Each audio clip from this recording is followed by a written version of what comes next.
Jacqueline একটু পাখাটা চালিয়ে দাও। ওকে বস। से कुछ लेके तो नहीं आए?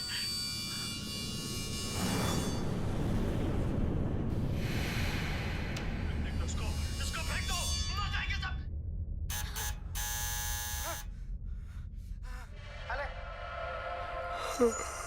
अरे देख क्या रही है? खाले 10 दिन से नहीं खाया। खा ले नहीं तो मारूंगा।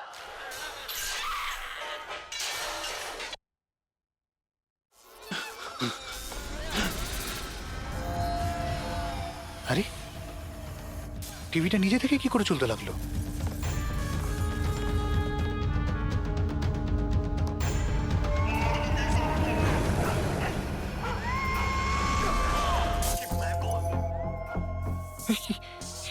এগুলো এগুলো কি হচ্ছে?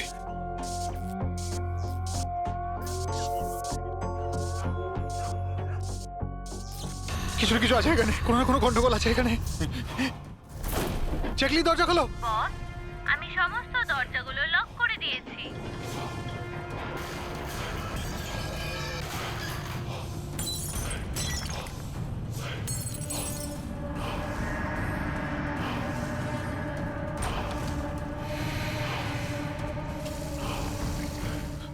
ল্যাপটপ ল্যাপটপ ল্যাপটপ এটা অন হচ্ছে না কেন?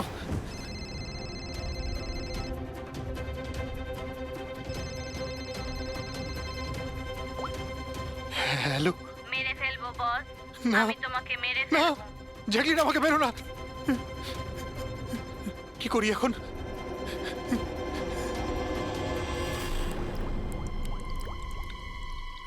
এই জল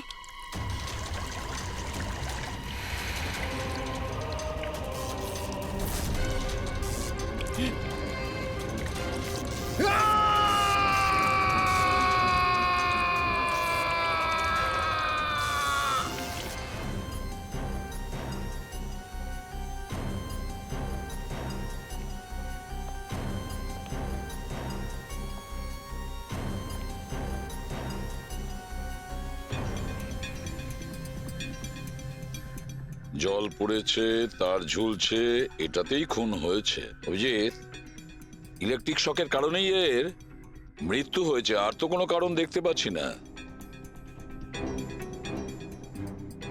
বিজয়ের ভাই না তুমি? হ্যাঁ স্যার।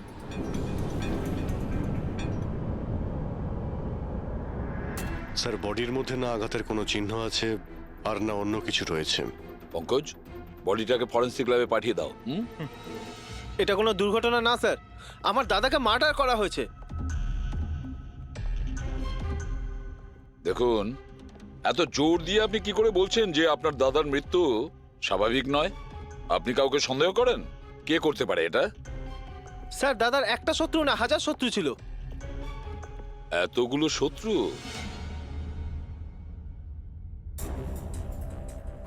স্যার, এই কাঁচের টুকরো, এই সমস্ত জিনিসপত্র ছড়িয়ে ছিটিয়ে আছে দেখে মনে হচ্ছে কেউ জোর করে এই ঘরের মধ্যে ঢুকে পড়েছে। আচ্ছা নিধি দেবী, এই বিজয়ের শত্রুতা কার সাথে ছিল? বিজয় ফ্যাক্টরি শ্রমিকরাই। বেশ কয়েকদিন ধরে ওরা খুব রেগে ছিল।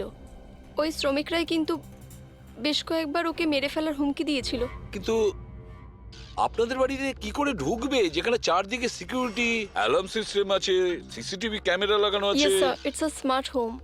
ও, হ্যাঁ স্যার, ইনি বলেছিলেন এখানে হিটিং, এসি, লাইটিং, ভেন্টিলেশন সবকিছু রিমোটে চলে। আচ্ছা। তাহলে তো ম্যাডাম আরও একটা প্রশ্ন ওঠে যে এত সিকিউরিটি ঘেরা একটা হাইটেক বাড়িতে, এই স্মার্ট হাউসে কেউ জোর করে ঢুকে গেল কি করে? জানি না স্যার। নিধি দেবী, আপনাদের সিসিটিভি ক্যামেরার ফুটেজ আমরা দেখতে চাই।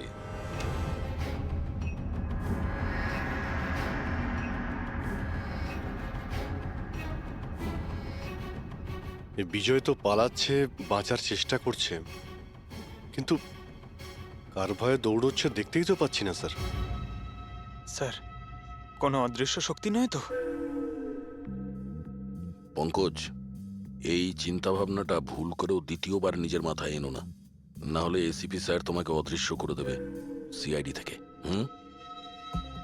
নিশ্চয়ই ওই শ্রমিকরাই কিছু একটা করেছে। আমার স্বামীর মৃত্যুর জন্য ওরাই একমাত্র দায়ী। যে কয়জন শ্রমিক আছে প্রত্যেকের অ্যাড্রেস আমাদের চাই। স্যার আপনাদের কোথাও ভুল হচ্ছে, এগুলো কিন্তু ভালো হচ্ছে না স্যার। স্যার আমরা গরিব শ্রমিক ঠিকই, কিন্তু তার মানে এটা নয় যে আপনারা আমাদের খুনি বলবেন। এদিকটায় আসো। দেখো, আমরা কারোর ওপর কোনো দোষ চাপাচ্ছি না, আমরা শুধুমাত্র সত্যিটা জানার চেষ্টা করছি। আর এটা কি সত্যি নয় যে আপনারা সবাই মিলে বিজয়কে প্রাণে মারার হুমকি স্যার দিয়েছিলেন? এসব আপনাকে কে বললো? বিজয় বলেছে। সেই জন্য চুপ করে আর কোনো লাভ নেই। যেই এটা করেছে তাড়াতাড়ি স্বীকার করো, বুঝেছো? স্যার আমি মানছি যে আমরা কয়েকবার রেগে গিয়ে এই রকমের হুমকি দিয়েছিলাম, কিন্তু বিজয় স্যারকে খুন করার ব্যাপারে আমাদের মধ্যে কেউ এটা ভাবতেই পারে না। হ্যাঁ স্যার, ও মারা গেলে আমাদের কি লাভ হতো? উল্টে তো এখন আমাদের লোকসান হয়ে গেল। 6 মাসের মাইনেটা যে বাকি আছে এবার কে দেবে? ও, তার মানে আপনারা বিজয়বাবুর ওপরে এই কারণেই রেগেছিলেন যে গত 6 মাস ধরে ও আপনাদের মাইনে দেয়নি? হ্যাঁ হ্যাঁ স্যার, বেশ কয়েক মাস ধরে আমরা ধার দেনা করেই সংসার চালাচ্ছিলাম। 2 মাস ধরে বাচ্চাদের স্কুলের ফিস জমা দিতে পারিনি। কালই বাচ্চাদের স্কুল থেকে বের করে দেওয়া হয়েছে এটা বলে, যদি স্কুলের ফিস না আনতে পারো তাহলে স্কুলে এসো না। আচ্ছা এটা বলো যে এটাই শুধু কারণ ছিল এই বিজয়ের ওপরে, নাকি অন্য কোনো কারণ ছিল? স্যার একটা কারণ এটাও ছিল যে স্যার আমাদের কাজ থেকে বের করে দিতে চেয়েছিলেন। সেটা কেন? কেননা স্যারের এটা মনে হয়েছিল যে মেশিন মানুষের থেকে ভালো কাজ করে আর এতে বেশি লাভও হয়ে থাকে। আচ্ছা, রেগে গিয়ে খুন করে দাওনি তো? না স্যার, ওনাকে খুন করে আমরা তো আমাদের টাকা পাবো না, উল্টে বউ বাচ্চাকে নিয়ে পথে বসতে হবে। কতজন মজুর এখানে কাজ হারিয়েছে? হ্যাঁ স্যার 100-রও বেশি। 100-র ওপরে লোকের বাড়ির উনুন নিভে গেছে শুধুমাত্র এই বিজয়ের জন্যে। তার মানে 100 জনের মধ্যে যে কেউ হতে পারে যে বিজয়কে খুন করেছে। খোঁজ নিতে হবে সমস্ত মজুরদের ব্যাপারে, কে কে কোথায় ছিল কাল রাতে। হ্যাঁ প্যাট্রিক, কিছু জানতে পেরেছো শ্রমিকদের ব্যাপারে? কোথায় ছিল বিজয়ের খুনের সময়? স্যার এখনো অবধি সব কটার খবর পাইনি স্যার, প্রসেস চলছে। স্যার হ্যাঁ পুরবি, স্যার এমন একটা কথা জানতে পেরেছি যেটার বিজয়ের মৃত্যুর সাথে যোগাযোগ থাকতে পারে। কি বলো তাড়াতাড়ি। স্যার এই দেখুন, ধরে নিতে পারেন মৃত্যুর কিছুক্ষণ আগেই রাত 12:09 সময় বিজয় ওর অ্যাকাউন্ট থেকে কাউকে 50 কোটি ট্রান্সফার করেছিল। 50 কোটি টাকা? এত বড় অ্যামাউন্ট কার কার নামে ট্রান্সফার করা হয়েছে? পানামাতে কোনো অ্যাকাউন্ট আছে, কার এটা জানা নেই। খুনি নিশ্চয়ই এই ট্রানজাকশন জোর করে করিয়েছিল বিজয়কে প্রেসার দিয়ে। গত 6 মাস ধরে শ্রমিকদের মাইনে দেয়নি আর রাতারাতি 50 কোটি টাকা ট্রান্সফার করে দিয়েছে। আচ্ছা ওই ওয়ার্কারদের মধ্যে কেউ নয় তো? না না না পঙ্কজ, কোনো গরিব শ্রমিক এত সিকিউরিটি লাগানো বাড়িতে পানামার মতন ব্যাংকে মানি ট্রান্সফার করবে? না, এটা আমি বিশ্বাস করি না। স্যার হতে পারে চেনাশোনা কেউ, মানে আশেপাশের কেউ, এমন কোনো শত্রু যে ভালো করে জানে যে বিজয়ের বাড়ির সিকিউরিটি কি করে ভাঙা যায়। কে হতে পারে?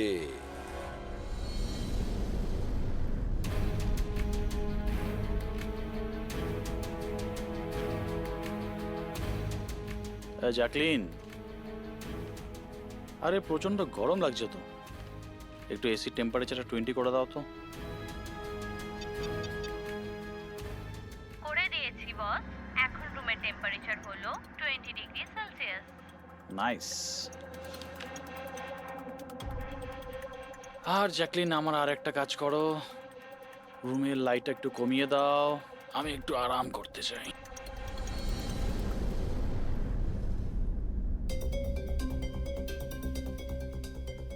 আরে জ্যাকলিন, আরে তোমার মনে আছে না কাল আমার দুবাইতে মিটিং আছে?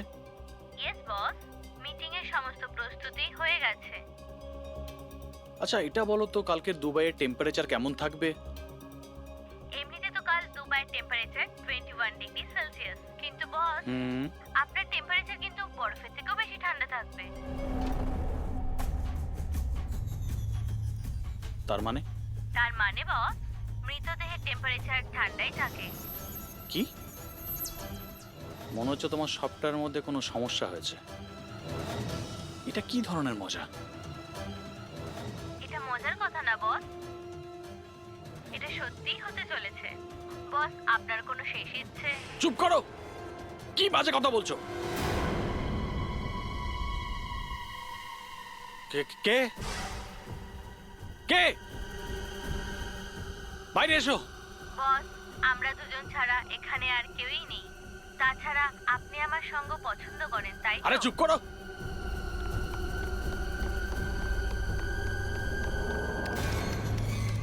কোনো লাভ নেই বস, আমি সমস্ত দরজা লক করে দিয়েছি।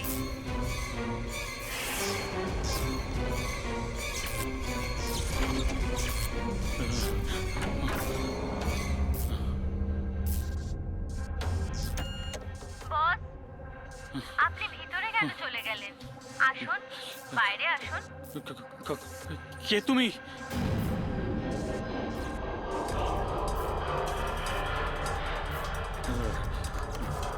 হ্যালো, হ্যালো, আমি রাজেশ কুমার বলছি। আমাকে কেউ মেরে ফেলতে চাইছে। আপনি তাড়াতাড়ি আমার বাড়িতে চলে আসুন প্লিজ। খোলো জ্যাকলিন, খোলো। বস, দরজা তখনই খোলা হবে যখন আপনি আমার একটা কথা রাখবেন। বলো বলো, তোমার কি চাই? কি চাই তোমার? বলো। ঠিক আছে, আপনি আপনার ল্যাপটপটা অন করুন। ল্যাপটপ? হ্যাঁ হ্যাঁ হ্যাঁ হ্যাঁ, বলো। এবার ওটা স্ক্রিনে একটা অ্যাকাউন্ট নাম্বার দেখতে পাবেন। হ্যাঁ হ্যাঁ হ্যাঁ, নাম্বার দেখতে পাচ্ছি আমি। হ্যাঁ বলো। এবার এই অ্যাকাউন্ট নাম্বারে 50 কোটি টাকা ট্রান্সফার করুন। 50 কোটি? এতগুলো টাকা? 50 কোটি টাকা আপনার জীবনের থেকে বেশি কি? না না না না না না, আমি দিয়ে দেবো। আমি তোমাকে 50 কোটি দিয়ে দিচ্ছি। ট্রান্সফার করে দিচ্ছি আমি।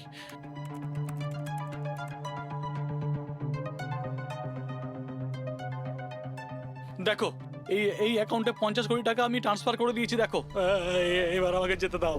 ঠিক আছে বস, এবার আপনি যেতে পারেন। দরজা খোলা আছে। আরে আরে বাহ, দরজা খোলা আছে।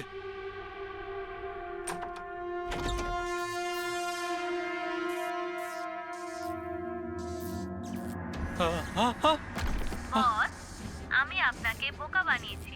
ফোনের বিপরীতে আমি ছিলাম। আপনার সাহায্যের জন্য কেউ আসবে না।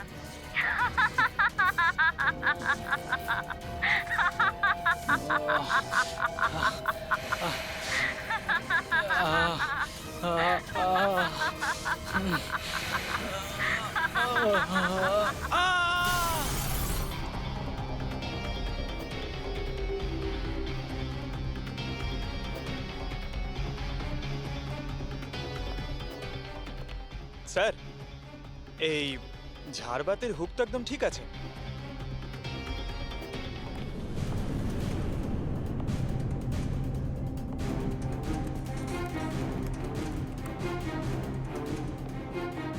স্যার এই দেখুন, বেডরুমের CCTV footage.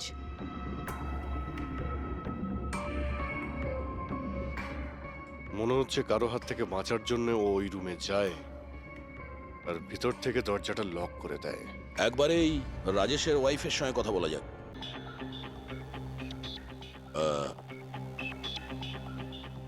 Excuse me ma'am, এই রাজেশ ছাড়া ওই সিকিউরিটি কোড আর কে কে জানতো? রাজেশ ছাড়া এই কোডের ব্যাপারে আর কেউই জানতো না স্যার। এমনকি ও আমাকেও এই ব্যাপারে কোনোদিন কিছু বলেনি। স্যার, এই খুনি কোড কি করে জানলো? ও ভেতরে এলো কি করে? এক মিনিট, এটা তো ঠিক সেই রকমই যেটা বিজয়ের ঘরে ছিল। রাজেশের মডার্ন টেকনোলজির উপর খুব শখ ছিল। মেশিন, গ্যাজেট সবকিছুতেই সব সময় ও আপ টু ডেট থাকতো। এই বাড়িটাকে স্মার্ট হোমে পরিণত করেছিল ও। প্রত্যেকটা মেশিনকেই ওর ভার্চুয়াল অ্যাসিস্ট্যান্ট জ্যাকলিন অপারেট করতে জানতো। তার মানে আরো একটা কমন ব্যাপার আছে বিজয় আর রাজেশের মধ্যে, যেটা হলো টেকনোলজি। আমি একটা ম্যাগাজিনে পড়েছিলাম যে রাজেশ এই ব্যাপারটাকে সমর্থন করে যে মেশিন, অফিস আর ফ্যাক্টরি থেকে মানুষকে রিপ্লেস করে দেবে। আর মজুরদের ক্ষোভটাও এই বিষয় নিয়েই ছিল, বিজয়ের উপর। ম্যাডাম, অ্যাকাউন্ট ডিপার্টমেন্টস জানিয়েছে যে রাজেশ স্যার অ্যাকাউন্ট থেকে 50 কোটি টাকা কোথাও উধাও হয়ে গেছে। এক মিনিট, ওই 50 কোটি টাকা কোথায় গিয়েছিল? মানে কোনো পানামার অ্যাকাউন্টে? হ্যাঁ স্যার, কিন্তু আপনি কি করে জানলেন? এবার তো মনে হচ্ছে যে বিজয় আর রাজেশের খুনি একজনই। যে বড় লোকেদের টার্গেট বানাচ্ছে। ওকে যদি এখনই না ধরা যায় তাহলে হয়তো অনেকগুলো খুন হবে। চলো রঘুকে গিয়ে এটা বলি। হ্যাঁ। চলো, চলে এসো, চলে এসো।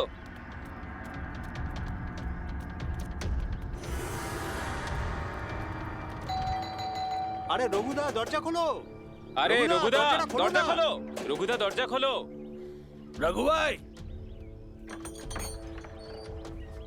আরে রঘুদা তাড়াতাড়ি তুমি এদিকে আসো না একবার। আরে কোনো বিপদ নয়, টাকা পেয়ে গেছি আমরা, টাকা।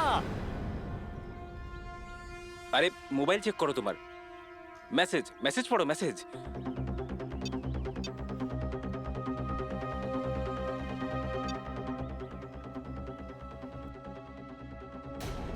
কোনো বিপদ নয়, টাকা পেয়ে গেছি আমরা, টাকা।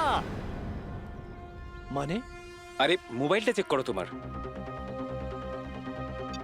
10 লাখ টাকা এসেছে আমার অ্যাকাউন্টে, কিন্তু কোথা থেকে? এই যে আমার অ্যাকাউন্টে কেউ 10 লাখ টাকা দিয়েছে? শুধু তোমার অ্যাকাউন্টেই নয় দাদা, আমাদের সবার অ্যাকাউন্টেই 10 লাখ টাকা ঢুকেছে। 10 লাখ। রঘুদা, আমরা তো বড় লোক হয়ে গেলাম। এবার না জীবনের সব স্বপ্ন পূরণ করব আমরা। আমি তো ঠিক করেই নিয়েছি দাদা, একটা দামি গাড়ি কিনবো। আমি আমার বউকে নিয়ে বিদেশে যেতে চাই, ব্যাস। এক মিনিট, অত লাফানোর মতো কিছু হয়নি। এতগুলো টাকা আমাদের অ্যাকাউন্টে এলো কি করে? আরে কি যায় আসে, যেখান থেকে হোক এসেছে। আমার ব্যাপারটা সুবিধের লাগছে না। আমার মনে হয় যে সিআইডি কে ফোন করা উচিত। কথায় আছে না, ওপরওয়ালা যখনই দেয় 2 হাত ভরে দেয়। এমনটাই হয়েছে বারোলিয়ায় অবস্থিত বস্তিতে থাকা কিছু শ্রমিকদের সাথে। গতকাল পর্যন্ত যেখানে এদের কাছে খাওয়ার জন্য কিছুই ছিল না, কিন্তু আজ সেই শ্রমিকদের অ্যাকাউন্টেই কোনো এক ভালো মানুষ 10 লাখ টাকা পর্যন্ত দিয়ে দিয়েছে। কিন্তু টাকাটা কোথা থেকে এসেছে, কে দিয়েছে, সেটা এখনো সঠিকভাবে কিছু বলা যাচ্ছে না। এবার আমরা চোখ রাখবো পরবর্তী বিশেষ খবরে। স্যার, সব টাকাটাই শ্রমিকদের কাছে পানামা অ্যাকাউন্টটা থেকেই এসেছে। যা বাবা, 10 লক্ষ টাকা! সে যেই হোক, সে প্রথমে বিজয় আর রাজেশকে খুন করেছে, আর তারপরে ওদেরই টাকা, মানে বিজয় আর রাজেশের টাকা গরিবদের কাছে বিলিয়ে দিয়েছে। কিন্তু স্যার, এই যেই হোক, এই উদারমনস্ক খুনি এইরকম টাইট সিকিউরিটির বাড়িতে ঢুকলো কি করে? দয়া, তুমি একটা ব্যাপার নোটিস করেছো? এই বিজয় আর রাজেশ দুজনেরই টাইট সিকিউরিটিতে ঘেরা বাড়ি আর্টিফিশিয়াল ইন্টেলিজেন্সে চলতো। আর দুজনের বাড়িতেই একই ভার্চুয়াল অ্যাসিস্ট্যান্ট ছিল, জ্যাকলিন। হ্যাঁ স্যার। তো হতে পারে যে এই ধূর্ত খুনি এই আর্টিফিশিয়াল ইন্টেলিজেন্সকে হ্যাক করেছিল, আর এই জ্যাকলিনকে ওর মালিকের বিরুদ্ধে প্রোগ্রাম করেছিল। হতে পারে। আচ্ছা, ওই জ্যাকলিন আর ওই সফটওয়্যার কোন কোম্পানির? স্যার, খুব বিখ্যাত কোম্পানি বিওটি টেকনোলজিসের মালিক মিস্টার অরবিন্দ। এই জ্যাকলিন উনিই বের করেছেন। I see. তাহলে ওই জ্যাকলিনের পিছনে অরবিন্দ আছে। অরবিন্দ। এরপরে কোনো এক্সকিউজ কিন্তু আমি শুনবো না। প্লিজ তোমরা কাজের প্রতি সিরিয়াস হও। মিস্টার অরবিন্দ, হ্যাঁ, আমরা সিআইডি থেকে আসছি। আপনার কাছে কিছু প্রশ্ন জিজ্ঞাসা করব। সরি, এই সময় আমি একটু বিজি আছি। কালকে সন্ধেবেলা আপনারা আসুন। মিস্টার অরবিন্দ, বেশি ওভার স্মার্ট হওয়ার একদমই চেষ্টা করবেন না। দুটো খুন হয়েছে। ভাগ্য ভালো যে আমরা এখানে কথা বলতে এসেছি। এরপর জিজ্ঞাসাবাদ কিন্তু সিআইডি ব্যুরোতেও হতে পারে। কথাটা বুঝতে পারলেন? আপনারা আসুন না, বসুন না। কি নেবেন, চা কফি? এই এখানে দাঁড়িয়ে আছো কেন? যাও চা কফি নিয়ে ভার্চুয়াল এসো। অ্যাসিস্ট্যান্ট জ্যাকলিন, যেটা আর্টিফিশিয়াল ইন্টেলিজেন্স দিয়ে চলে, আপনি বানিয়েছেন? হ্যাঁ, আমিই বানিয়েছি। আর এই ক্রিয়েশনটা নিয়ে আমি খুব প্রাউড ফিল করছি। ইনফ্যাক্ট আমি তো এটাই বলবো যে আপনারা সিআইডির লোকেরাও এই পুরনো ব্যুরো সরিয়ে স্মার্ট ব্যুরো বানিয়ে নিন, আর আপনাদের এই কিছু অফিসারকে সরিয়ে দিন। হ্যাঁ, আর আপনাদের যত এই মার্ডার কেসেস আছে সেগুলো সফটওয়্যার দিয়ে সলভ করুন, তাই না? তোমার মনে হচ্ছে যে এই সফটওয়্যার দিয়ে মার্ডার কেস খুব সহজেই সলভ হয়ে যাবে? নিশ্চয়ই। তাহলে তো এটাও হতে পারে যে এই সফটওয়্যারের সাহায্যে কেউ খুনও করতে পারে, তাই তো? আমি কিছু বুঝতে পারছি না। তোমার অনেক ক্লায়েন্ট তো ইউজ করে না এই ভার্চুয়াল টেকনোলজি, হ্যাঁ, ভার্চুয়াল অ্যাসিস্ট্যান্ট। তাহলে এটা কি সম্ভব নয় যে ওটাকে হ্যাক করা যায়, আর হ্যাক করার পরে এই ভার্চুয়াল অ্যাসিস্ট্যান্টকে দিয়ে নিজের মালিককেই মেরে দেওয়া যায়? যেই টেকনিকটা ব্যবহার করে আমি জ্যাকলিনকে বানিয়েছি সেটা হ্যাক করা ইম্পসিবল। যদি আপনার টেকনিক এতটাই ফুল প্রুফ হয়, তাহলে ওদের স্মার্ট হোমের যতগুলো গ্যাজেট আর যতগুলো সিস্টেম সেগুলো হ্যাক কি করে করলো? স্যার আমার মনে হচ্ছে ওই লোকেরা সেটিংটাই কিছু করেছে, নইলে আমার এই টেকনোলজি তো একদম ফুল প্রুফ। যতটাই ফুল প্রুফ হোক বা সিকিউর, এই যে হ্যাকাররা থাকে না, ওদের কিন্তু বেশিক্ষণ লাগে না এগুলো হ্যাক করতে।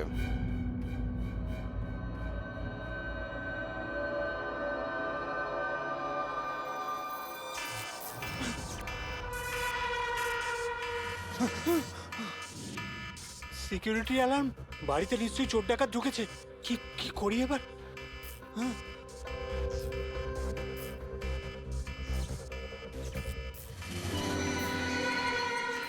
ও মাই গড, এর কাছে তো বন্দুক আছে।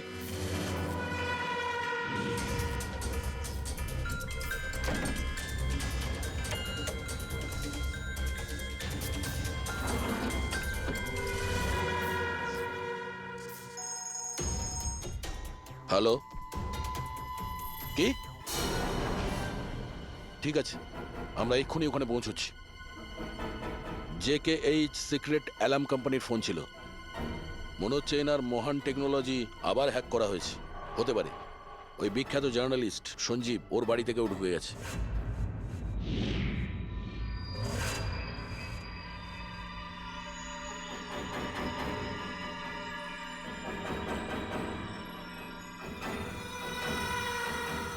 এ তো আমার দিকে এগিয়ে আসছে দেখছি।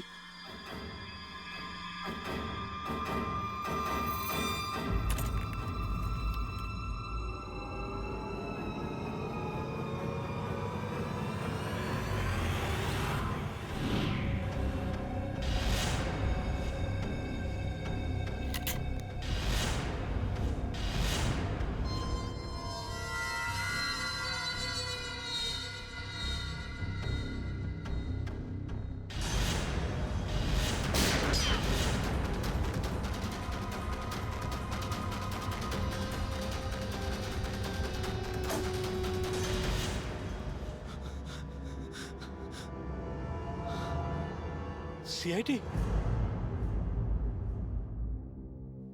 সরি স্যার, আমায় ক্ষমা করবেন। আমার মনে হয়েছিল যে আপনারা ওই খুনিরই সঙ্গী যে এই বাড়িতে ঢুকেছে, কিন্তু থ্যাংক ইউ ভেরি মাচ। আপনারা চলে এসেছেন তাই জন্য আমি বেঁচে গেলাম, না হলে ও তো আমাকে মেরেই ফেলতো। কে মেরে ফেলতো? এখানে তো কেউই নেই। কার কথা বলছো তুমি? স্যার ও এখানেই ছিল, দরজার বাইরেই ছিল। দেখেননি আপনারা? দরজার বাইরে? আমরা তো ওখান থেকেই আসছি, আর আসার রাস্তায় আমরা তো কাউকে দেখিনি। ব্যাপারটা কি? হঠাৎ করে গেল কোথায় সে? ইউনো জ্যাকলিন, তুমি কি জানো আজকের দিনটা আমার কি সুন্দর কেটেছে? দারুণ মজা করেছি আমি। আচ্ছা প্রথমে তো এটা বলো দেখি আমার সোনা, আজকের ওয়ার্কআউটটা কেমন ছিল? হ্যাঁ দেখো দেখো। খুব ভালো বস, তুমি 650 ক্যালোরি বার্ন করেছো। হুম, আর তোমার ম্যাক্সিমাম হার্ট রেট ছিল 160 বিপিএম। হায় হায়, এর মানে আমি আগের চেয়ে অনেক বেশি রোগা হয়ে গেছি। আর হ্যান্ডসামও, হ্যাঁ তাই না? হ্যাঁ বস, তোমাকে আগের থেকে অনেক বেশি ইয়াং লাগছে। আচ্ছা, ইউ নটি গার্ল জ্যাকলিন। এবার এবার আমি এটাকে নিয়ে মাইক্রোওয়েভে রেখে দেই।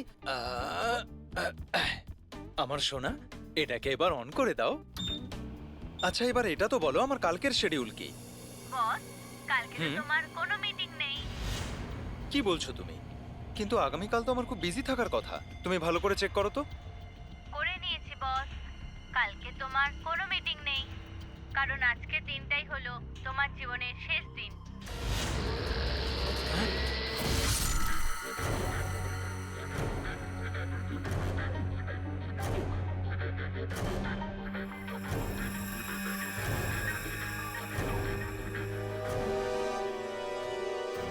উনি খুব সাংঘাতিক প্ল্যান করেছিল।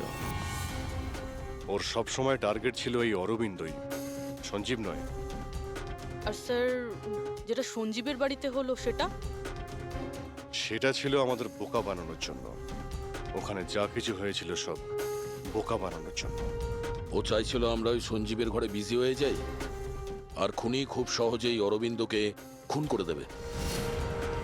কিন্তু স্যার, ওই সঞ্জীবের বাড়িতেও তো মাস্কওয়ালা লোকটা এসেছিল। পঙ্কজ, এটা একটা প্ল্যান ছিল। সবকিছুই একটা ভাবনা চিন্তা করার প্ল্যান।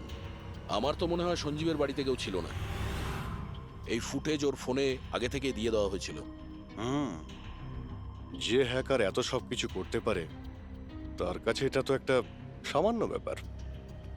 এই আর্টিফিশিয়াল ইন্টেলিজেন্সির যে টেকনোলজি যেটা সমস্ত বাড়িতে লাগানো আছে, ওটা তো এই অরবিন্দই বানিয়েছিল। আর যদি কেউ অরবিন্দর বানানো টেকনোলজিকে হ্যাক করে তাহলে নিশ্চয়ই কোনো ও নিশ্চয়ই অরবিন্দর জন্য কাজ করে স্যার, কারণ এটা বাইরের লোকের পক্ষে সম্ভব নয়। তাহলে খোঁজ নিতে হবে অরবিন্দর কোম্পানিতে এমন কোন কোন লোক আছে যারা অরবিন্দর মতোই বুদ্ধিমান আর ওর মতো ইন্টেলিজেন্টও। অরবিন্দকে খুন করেছে এদের মধ্যে যেই হোক না কেন, সে নিশ্চয়ই এই আর্টিফিশিয়াল টেকনিকের ব্যাপারে খুব ভালোভাবেই জানতো। কিন্তু সে কে হতে পারে? স্যার, দুজন আছে যারা মোটামুটি অরবিন্দের মতো টেকনোলজিটা জানে। এক তো এই আমান, যাকে অরবিন্দই জিনিয়াস বলতো। আর স্যার দ্বিতীয়জন হলো এই রাহুল। একে অরবিন্দ রাইভাল কোম্পানি থেকে নিয়ে এসেছিল, যাতে ওর টেকনিক সবার থেকে ভালো এবং শক্তিশালী হয়। আর যত ধনী ব্যক্তি আছে অরবিন্দর, সবার বাড়িতেই এই সিস্টেম এই রাহুলই ইনস্টল করেছিল। তাহলে এই খুনি কোনো বড় লোককে টার্গেট করার আগে আমাদের ওর থেকে এক ধাপ এগিয়ে থাকতে হবে। স্যার আমার মনে হয় খুনির পরের টার্গেট মেঘনা হতে পারে। মেঘনা? হ্যাঁ স্যার, এই মিস্টার অরবিন্দের অনেক পুরনো ক্লায়েন্ট, বড় লোক, আর আর্টিফিশিয়াল ইন্টেলিজেন্ট টেকনোলজির অনেক বড় সাপোর্ট। পুরবি একটা কাজ করো, যতক্ষণ না খুনি ধরা পড়ে তুমি মেঘনার সঙ্গে থাকবে।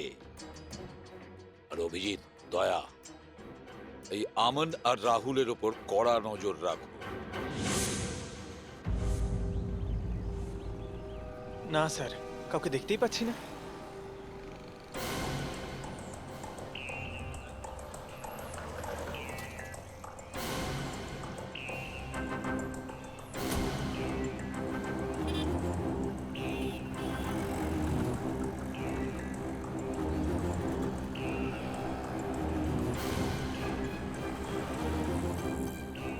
স্যার, রাহুল।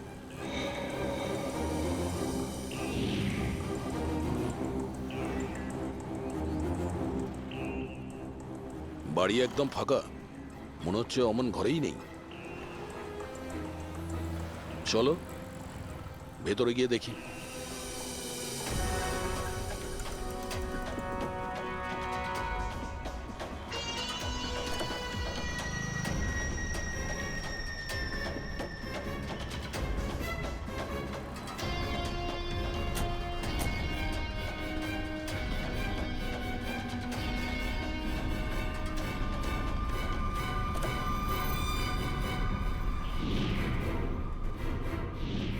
রাহুল, তাহলে তুমি ওকে সাহায্য করেছিলে দাদাকে খুন করার জন্য?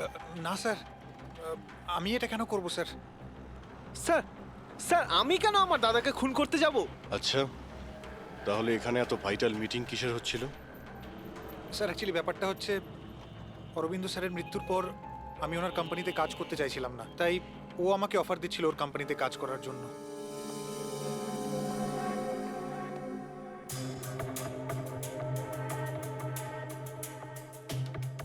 স্যার, এখানে একবার দেখুন, 1 2 3 4 5 5টা মনিটর স্যার।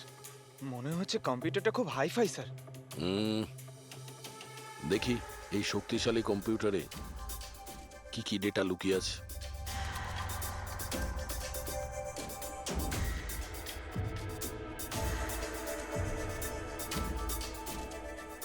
এর মধ্যে তো বিজয় আর রাজেশের ব্যাংক অ্যাকাউন্টের ডিটেলস আছে। এই সব খুন ওই করেছে স্যার।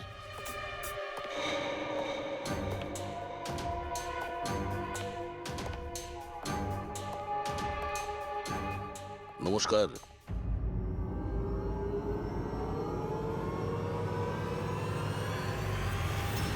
স্যার, আমার তো মনে হয় কেউ এটাই চায় যে ফাইলটা আমার কম্পিউটারে পাওয়া যাক, আর আপনারা আমাকেই সন্দেহ করে। তোমার কারোর উপর সন্দেহ হয়? কে করতে পারে এটা?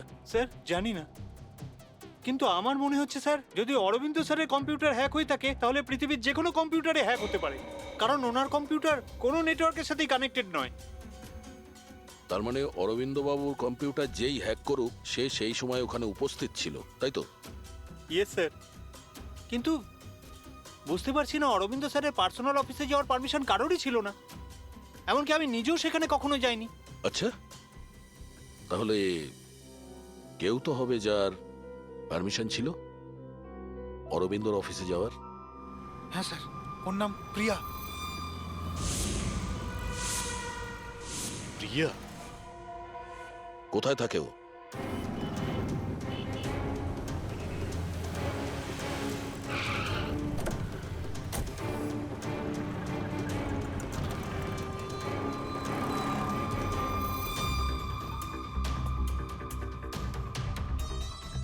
প্রিয়া?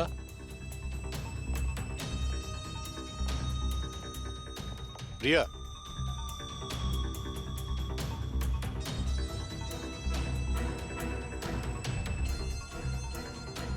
প্রিয়া? প্রিয়া? এখানে তো কেউই নেই। প্রিয়া?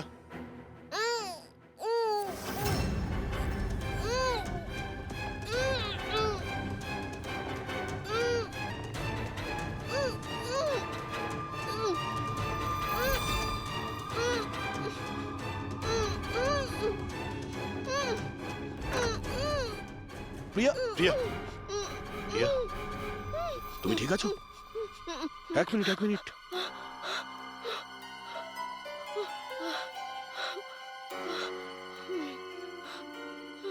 কে কে করেছে এইসব? হ্যাঁ, ওঠো ওঠো ওঠো, বাইরে এসো।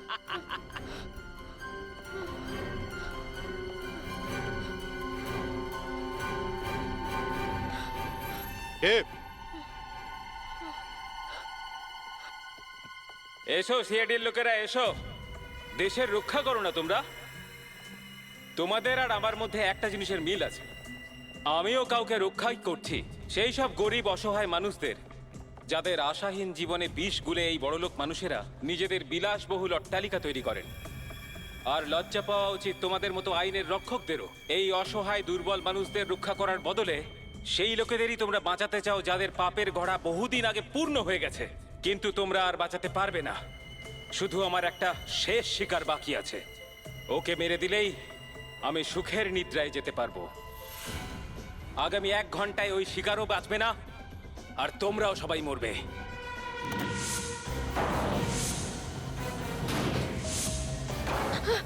আরে এসব কি হচ্ছে?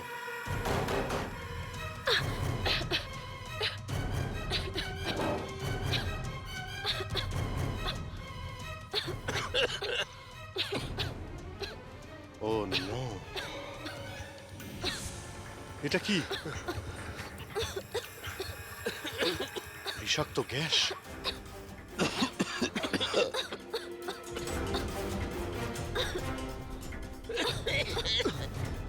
স্যার,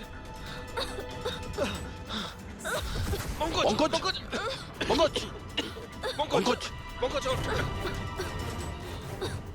প্রিয়া, তুমি ঠিক আছো? বাইরে যাওয়ার তো কোনো রাস্তাও দেখতে পাচ্ছি না।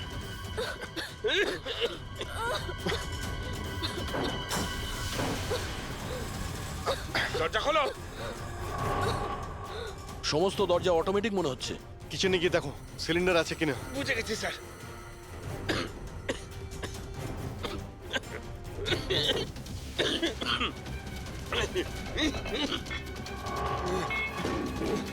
চলো পিছিয়ে আসো, পিছিয়ে আসো।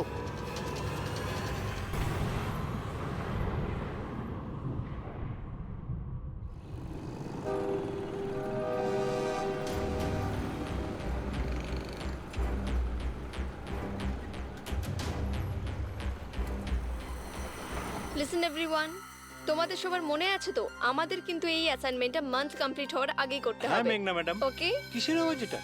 আরে এই আওয়াজটা কোথা থেকে আসছে?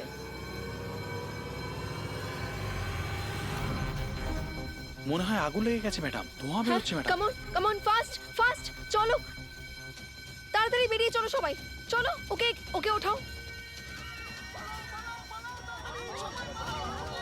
মেঘনা, জানি না এসব কি করে তুমি হলো। ঠিক আছো? আমার খুব ভয় লাগছে, প্লিজ ডু সামথিং। ভয় পেও না, কিচ্ছু হবে না।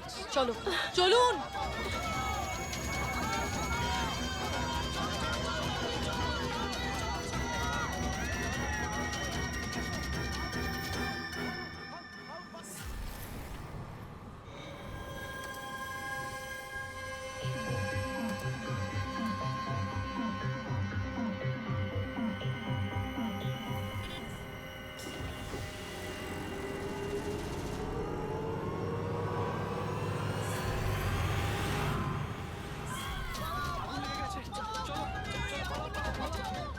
চলুন। মেঘনা, মেঘনা, সবাই সাবধানে এসো। মেঘনা, কেউ মেঘনাকে দেখেছো? না, দেখিনি।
প্রিয়ার বাড়ি থেকে বেরোনোর সময়ই আমরা পূরবীকে মেসেজ করে দিয়েছিলাম তুমি মেঘনাকে মারতে আসছো।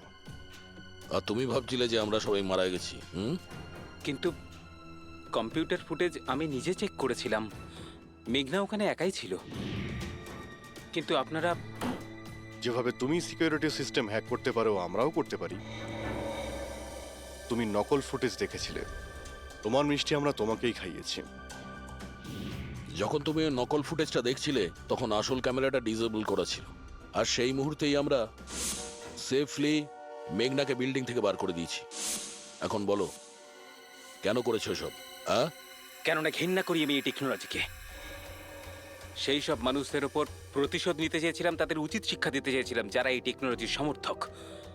সব জিনিসের ভালো আর খারাপ দিক থাকে, টেকনোলজিরও রয়েছে, কিন্তু এই নতুন অ্যাডভান্স টেকনোলজিতে তোমার এত প্রবলেম কিসের? কেননা এই টেকনোলজি আমার বাবাই তৈরি করেছিল, অরবিন্দ নয়। এই জন্য এই টেকনোলজির ওপরে প্রথম অধিকার আমার বাবারই হওয়া উচিত। এমনকি জ্যাকলিনও আমার বাবারই আইডিয়া ছিল। অরবিন্দ জালিয়াতি করে সমস্ত ক্রেডিট নিয়ে নিয়েছিল। ওই লোকটার কারণেই আমাদের পরিবারকে এত দারিদ্র দেখতে হয়েছে। আমার বাবা আর থাকতে পারেননি, উনি আমার মাকে, আমার দুই বোনকে মেরে ফেলেছিলেন, তারপর নিজে সুইসাইড করে নেন। আমি স্কুলে গেছিলাম, হয়তো এই জন্যই বেঁচে যাই। তোমার সঙ্গে যেটা হয়েছে সেটা খুব খারাপ হয়েছে, সেটা হওয়া উচিত ছিল না। কিন্তু যদি তুমি তোমার এই তীক্ষ্ণ বুদ্ধিটাকে ঠিক জায়গায় ব্যবহার করতে, তাহলে হয়তো আজ গরিবদের জন্যে, সমাজের জন্যে তুমি কিছু ভালো করতে পারতে। কিন্তু যে রাস্তা তুমি বেছে নিয়েছো সেটা আলোর নয়, অন্ধকারের। এবার জেলের মধ্যে বসে তুমি অপেক্ষা করতে থাকো